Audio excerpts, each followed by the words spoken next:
Central air conditioning system ব্যবস্থাপনা শিখতে যুক্তরাষ্ট্রে যাচ্ছেন গণপূর্ত অধিদপ্তরের শীর্ষ ৮ কর্মকর্তা। তাদের যুক্তরাষ্ট্রে যাওয়া চূড়ান্ত তারিখ নির্ধারণ করা হয়েছে ১৫ই মার্চ। যদিও ৩ দফা তারিখ পরিবর্তনের পর এই দিন চূড়ান্ত করা হয়। তাদের মধ্যে প্রকল্প পরিচালকও রয়েছেন। ৮ জনের সরকারি সফরের অফিসিয়াল প্রোগ্রামের নাম heating, ventilation and air conditioning বা HVAC সিস্টেম ট্রেনিং। এদিকে যে প্রকল্পের খরচে এসব কর্মকর্তারা যুক্তরাষ্ট্র যাচ্ছেন, সেই প্রকল্পের কাজের অগ্রগতি আশানুরূপ নয়। প্রকল্পের ব্যয় ২ দফায় বাড়িয়ে ২,৩৮৮ কোটি টাকা থেকে ৩,৪৪৩ কোটি টাকা করা হয়েছে। বর্তমানে এই খবর নিয়ে গোটা দেশ তোলপাড়। তবে এবারই প্রথম নয়, এ ধরনের সাধারণ বিষয় নিয়ে সরকারের কোটি কোটি টাকা খরচ করে বিভিন্ন সময় আমলাদের বিদেশ সফর করতে দেখা গেছে আওয়ামী লীগ আমলে। এর আগে সরকারি কর্মকর্তাদের ঘাস চাষ, খিচুড়ি রান্না শেখাসহ নানা বিষয়ে প্রশিক্ষণের জন্য বিদেশ সফরে যাওয়ার প্রস্তাব যায় পরিকল্পনা কমিশনে। এমনকি সেই প্রস্তাব পাশও হয়। সেই ধারাবাহিকতায় ২০২৩ সালে মশা নিধনে গবেষণা কার্যক্রম পরিচালনায় ৬০ কর্মকর্তার জন্য বিদেশ সফরের প্রস্তাব দিয়েছে স্থানীয় সরকার বিভাগ LGD। এর জন্য ব্যয় ধরা হয়েছে ১০ কোটি টাকা। ইন্টিগ্রেটেড ভেক্টর পলিসি ম্যানেজমেন্ট বিষয়ে গবেষণা করতে বিদেশে যাবেন এসব কর্মকর্তা। এই কর্মকর্তাদের অস্ট্রেলিয়া, যুক্তরাজ্য, জার্মানি, যুক্তরাষ্ট্র, জাপান, চায়না, মালয়েশিয়া, ইন্দোনেশিয়া বা ব্রাজিলে ভ্রমণে যাওয়া লাগতে পারে। Improvement of urban public health preventive services শীর্ষক প্রকল্পে এমন প্রস্তাবই করা হয়েছে। এটি বাস্তবায়নে ঋণ দেবার কথা ছিল বিশ্বব্যাংকের। শিশুদের মিড ডে মিলের জন্য খিচুড়ি রান্না শিখতে সরকারি কর্মকর্তাদের বিদেশ পাঠানোর প্রস্তাব করেছিল হাসিনা সরকার। এই কাজে ব্যয় ধরা হয়েছিল ৫ কোটি টাকা। সেই সময় এর যৌক্তিকতাও ব্যাখ্যা করেছে প্রাথমিক ও গণশিক্ষা সচিব। উন্নত এবং উন্নয়নশীল যে সমস্ত দেশে এই ব্যবস্থা চালু আছে, সেই ব্যবস্থাকে দেখার জন্য এবং আমাদের দেশেও তাদের প্রশিক্ষণ দেওয়ার জন্য, কিন্তু দেশে বিদেশে প্রশিক্ষণ দেওয়ার জন্য কিন্তু আমরা ওই কম্পোনেন্টটা রেখেছি সক্ষমতা অর্জনের জন্য। তবে এই প্রস্তাবকে ফালতু বলেছিলেন বিএনপির সিনিয়র যুগ্ম মহাসচিব রুহুল কবির রিজভী।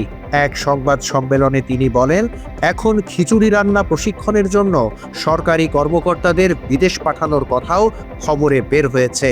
ইতিপূর্বে পুকুর খনন, এমনকি পাবদা মাছ চাষের প্রশিক্ষণ নিতে সরকারি কর্মকর্তারা বিদেশে গিয়েছিলেন। এসব অভিনব ও হাস্যকর তামাশা কেবলমাত্র শেখ হাসিনার আমলেই সম্ভব। মোটা অঙ্কের বৈদেশিক মুদ্রা খরচ করে ফালতু কাজে সরকারি কর্মকর্তাদের বিদেশ পাঠানো মূলত মিডনাইট নির্বাচনে সহায়তা করার জন্য সরকারি কর্মকর্তাদের উপঢৌকন দেয়া বলেও তিনি মনে করেন। খিচুড়ি রান্না প্রশিক্ষণের জন্য সরকারি কর্মকর্তাদের বিদেশে পাঠানো হচ্ছে। ইতিপূর্বে পুকুর খননের প্রশিক্ষণের জন্য সরকারি কর্মকর্তাদের বিদেশ পাঠানো হয়েছিল। কিভাবে সরকারি টাকা তছরূপ করছে এই সরকার, যে পাবদা মাছ প্রশিক্ষণের জন্য খিচুড়ি রান্না, এটার জন্য প্রশিক্ষণ লাগে? বন্ধুরা, এসব অভিনব ও হাস্যকর তামাশা কেবলমাত্র শেখ হাসিনার আমলেই সম্ভব। আবহমান কাল ধরে উল্লেখিত বিষয়গুলি সাধারণ মানুষের রক্ত, অথচ সেই সব বিষয়ে সরকারি কর্মকর্তাদের বিদেশ পাঠানোতে একটি প্রবাদ মনে পড়ে যায়, সরকারি কি মাল দরিয়া মে ঢাল। এই একটি হিন্দি প্রবাদ আমরা ছোটবেলা থেকে শিখে এসেছি, হিন্দি উর্দু প্রবাদ। মোটা অঙ্কের বৈদেশিক মুদ্রা খরচ করে ফালতু কাজে সরকারি কর্মকর্তাদের বিদেশ পাঠানো মূলত মিডনাইট নির্বাচনে সহায়তা করার জন্য সরকারি কর্মকর্তাদের উপঢৌকন দেয়া। এছাড়া যে সরকারের আমাদের একটা বালিশের দাম ৭,৫০০ টাকা এবং একজন রোগীকে আড়াল করতে ৩৭.৫ লাখ টাকার পর্দা লাগে, সেই সরকার যে আগাগোড়ায় লুটপাটের চেতনায় অনুপ্রাণিত তা বলার অপেক্ষা। এই নিয়ে সমালোচনার ঝড় ওঠে সামাজিক মাধ্যমেও। এটিকে হাস্যকর বলেছিল টিআইবিও। এর মাধ্যমে সরকারি অর্থ তছরূপের পায়তারাও চলে বলেও মনে করেন সংস্থাটি।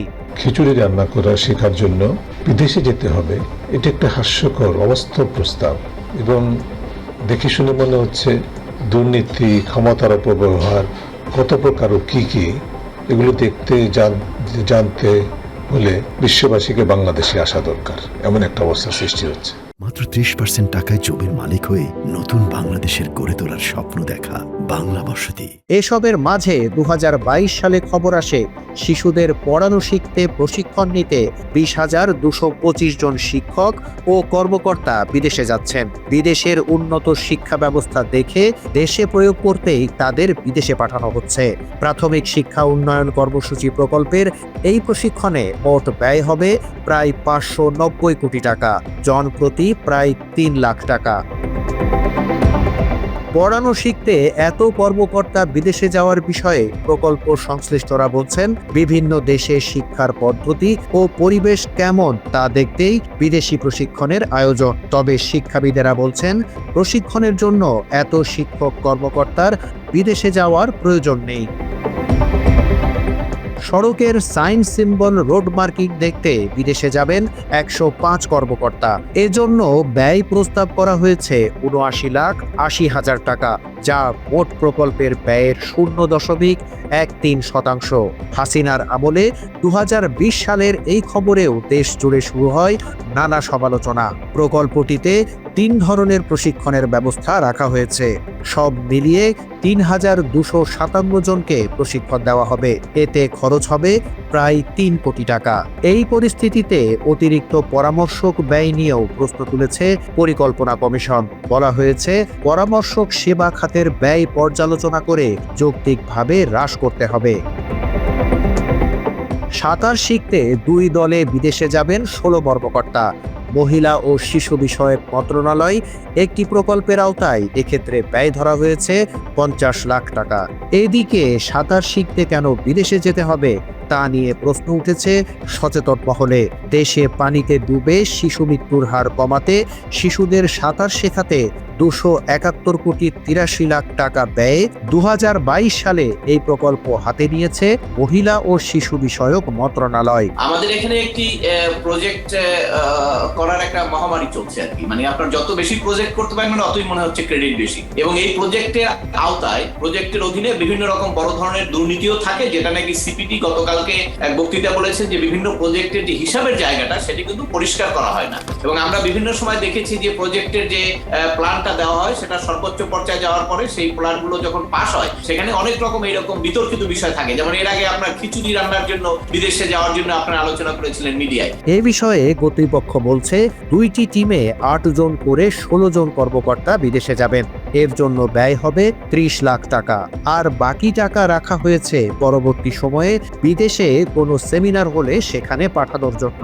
এদিকে প্রকল্পটির আওতায় 980 কর্মকর্তা দেশেই সাঁতার শেখার প্রশিক্ষণ নেবেন। সেখানে ব্যয় হবে 11 কোটি 4 লাখ টাকা। একজনে বিদেশ ভ্রমণে খরচ পড়বে 1,12,000 টাকা। স্থানীয় সরকার বিভাগের 3 কর্মকর্তা চীনে বিদেশ ভ্রমণে যাচ্ছেন নতুন 5টি মোবাইল টয়লেট পরিচালনা ও রক্ষণাবেক্ষণ বিষয়ে প্রশিক্ষণ নিতে। সিনিয়র সহকারী সচিব মোহাম্মদ ফারুক হোসেন, ঢাকা দক্ষিণ সিটি কর্পোরেশন ডিএসসিসির সহকারী প্রকৌশলী মোহাম্মদ নুরুজ্জামান ও উপসহকারী প্রকৌশলী মোহাম্মদ জাকির হোসেন 27 অক্টোবর থেকে 7 দিনের জন্য চীন সফরে থাকবেন। এই ভ্রমণের সব ব্যয় বহন করবে উৎপাদক প্রতিষ্ঠান শ্যানডং কিওয়ানবাই ইন্টেলিজেন্স ম্যানুফ্যাকচারিং কোম্পানি লিমিটেড। বিশেষজ্ঞরা বলছেন, ঠিকাদার বা উৎপাদক প্রতিষ্ঠানের ব্যয়ে বিদেশ ভ্রমণ অনৈতিক এবং স্বার্থ সংঘাতের সৃষ্টি করে। এদিকে কুকুরের জন্ম নিয়ন্ত্রণ শিখতে বিদেশ যাত্রা এমন শিরোনামেও খবর বেরিয়েছে 2026 সালের জানুয়ারি মাসে। জলাতঙ্ক প্রতিরোধে 43 কোটি টাকার প্রকল্পের মধ্যে সবচেয়ে বেশি ব্যয় ধরা হয়েছে পরামর্শক প্রতিষ্ঠান নিয়োগে, যেখানে মোট খরচ ধরা হয় 15 কোটি 46 লাখ টাকা, যা মোট ব্যয়ের 36.41%। এছাড়া বিদেশে প্রশিক্ষণে পাঠাতে 4 জন কর্মকর্তার জন্য 28 লাখ টাকা ব্যয় ধরা হয়েছে। বিশেষজ্ঞরাও সরকারি অর্থের এমন অপচয় ভালোভাবে দেখছেন না। প্রশিক্ষণের নামে বিদেশ ভ্রমণ সরকারি কর্মকর্তাদের অভ্যাসে পরিণত হয়েছে বলেও মনে করছেন তারা। এই পরিস্থিতিতে অতীতের সরকারের দেখানো পথে না হেঁটে দুর্নীতি রোধে প্রকল্প যাচাই বাছাই করেই পদক্ষেপ নেওয়ার কথা বলছেন অনেকে। Desk report, Bangla addition.